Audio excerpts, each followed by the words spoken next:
Hello, everybody. It's Kim Wilson. We are moving from week 3 to week 4 in People on the Move. This past week, I hope you enjoyed Digital at a Distance with Patrick Meyer. We're going to move this week into My Identity, Our Identity, Politics and the Practicalities Around Identity with Ignacio Mas and Roxani Cristalli. Here's a very quick review of last week, Digital at a Distance. Basically, we had two major discussions, the Digital Humanitarian Network responding to the refugee crisis in Europe, and robotics and the refugee crisis in general. I'm not going to summarize discussions, as the discussion board is well worth a read, and we're posting discussion notes. They should be up now. The points of emphasis I'd like to make this week seem to be moral and philosophical, and this is based on the discussions you all participated in. First, robotics and other technology solutions are becoming cheaper, more efficient, and more productive than human capital solutions alone. Access to the internet is becoming embedded into human rights law.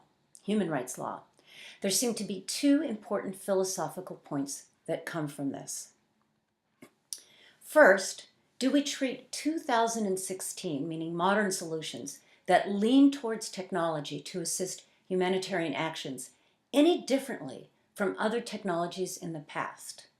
And basically, Patrick pointed out that pen and paper are technologies, and we don't have that many rules around them, or do we? In other words, do we devise special rules, codes of conduct, or do we go so far as to prevent the use of these new technologies because they might get into the wrong hands? Or do we embrace them because they can do what human beings cannot? And obviously, the question is, what is the fine balance?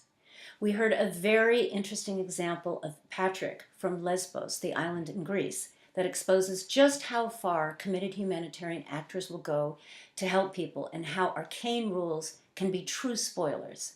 We also saw examples, for example, Sri Lanka, where technology in the wrong hands can destroy thousands of lives. Philosophical question 2. What is the role of old and new humanitarian middlemen? Meaning some of the practitioners like us.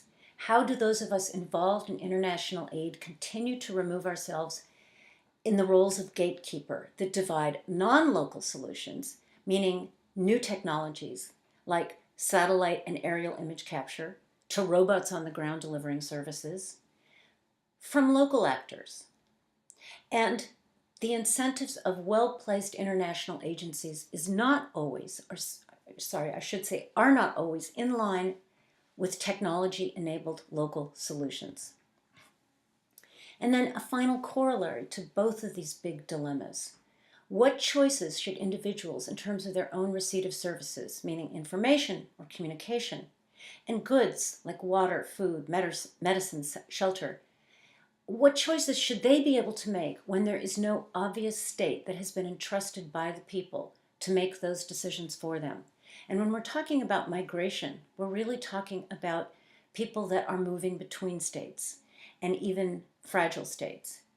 By whose authority are humanitarian intermediaries allowed to choose on behalf of individuals or for them to protect people from harm, but also protect them from cheaper and higher quality services? These are the questions that we'll bring with us moving forward in the next couple of weeks. And they don't go away.